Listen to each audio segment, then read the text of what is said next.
can you tell us about your love of the paranormal? Okay. See, this is the interviews I like. Let me just take a second to give you your flowers. Like you actually know. I don't have to sit here and tell you about me. You kind of know a little bit. You know enough about me to talk about me. Yes, So I appreciate that a lot. very well Um, researched here. um, yeah. So paranormal. I mean, I got into it when I was young.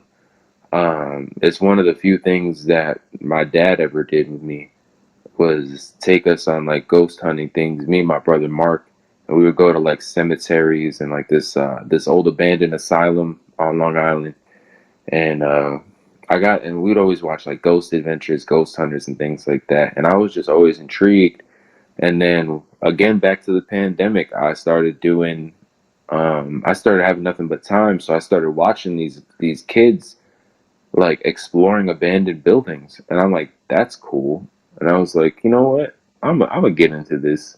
So then I started doing some research about abandoned buildings near me, and I was going to all these spots and just making urban explorer videos. And like, I was like, man, I should get back into ghost hunting. Like that would be cool to do. So then I started kind of doing a little bit of both, and then I met my friend Sean, and he was like, it was in like a explorers page, like just for exploring. But he was like, "Man, I really like want to go ghost hunting." I was like, "Yo, you like ghost hunting too?" I thought I was the only weirdo that likes ghost hunting. And then we became like best friends immediately. It was like the Step Brothers scene. Like, did we just become best friends? And so then he was like, "Yeah, like I've gone to a couple places. I got some equipment. I got some good cameras." And I was like, "Man, we need to go somewhere together." So we this is probably 2019, 2020, or no, 2021. It was 2021.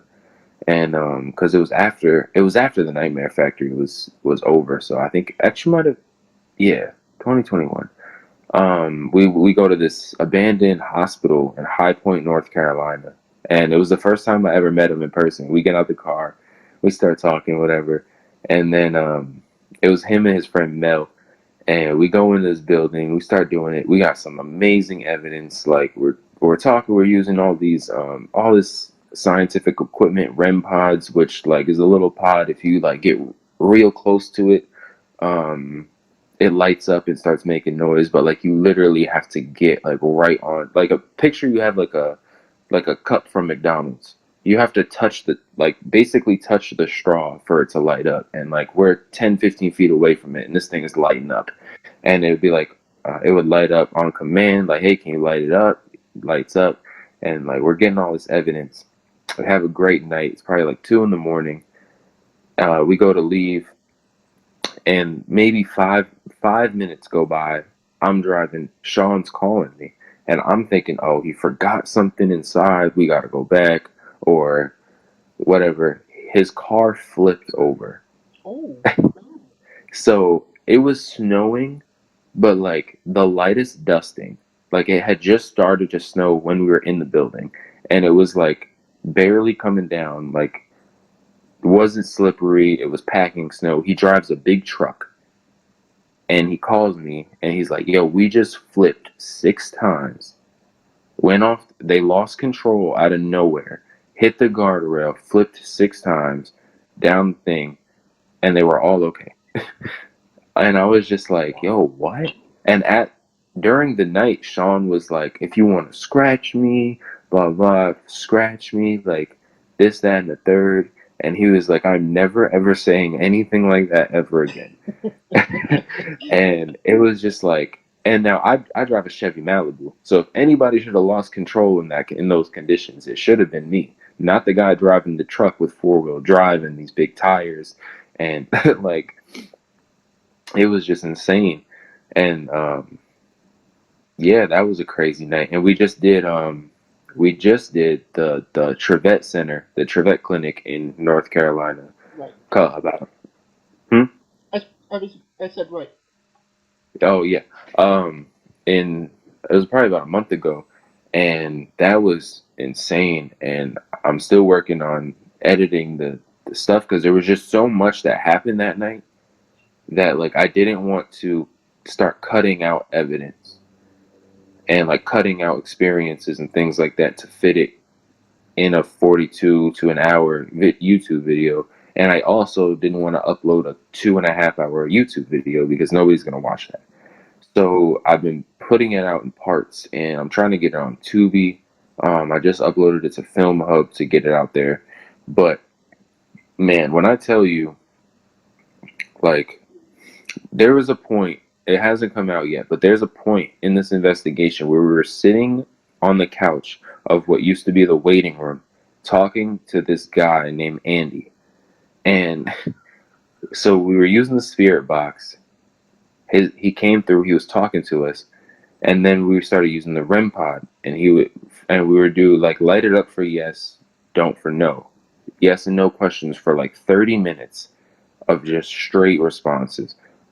And then like we also had the EMF detector on the couch that would like light up to show that like there's an electronic magnetic field right there. And then like the REM pod is going off on command. We're getting him the um through the spirit box, like the same voice over and over again. And like for people that don't know what a spirit box is, it's essentially like a radio that's holding down the scan button, and it's just flipping through all the radio frequencies at such a high pace that all you hear is like white noise static. So like voices shouldn't come through, and like sometimes you'll get like a little blip of like a radio, but like it's not a full word. And so when we're getting responses like yes or yes I was, like that's over 17 different radio stations. Like it shouldn't be a complete sentence if that was the radio, if that makes sense to the listeners. um but it was just so crazy. And then like there was this little toy piano that was in the little girl's room, and there's supposedly this little girl spirit. And then like to just be sitting complete pitch black in the room, and now like you're on one couch, I was on one couch, Sean was on the other, and now this piano in the room is just going off by itself. And it's like, okay, like there's something here, like there's a lot of somethings here. And like no matter where we went, we were getting responses. And like there's even like voices that are caught on my camera that we didn't hear then. It didn't come through a recorder or a spirit box. Like I'm just filming talking about something, and now there's this disembodied voice just speaking.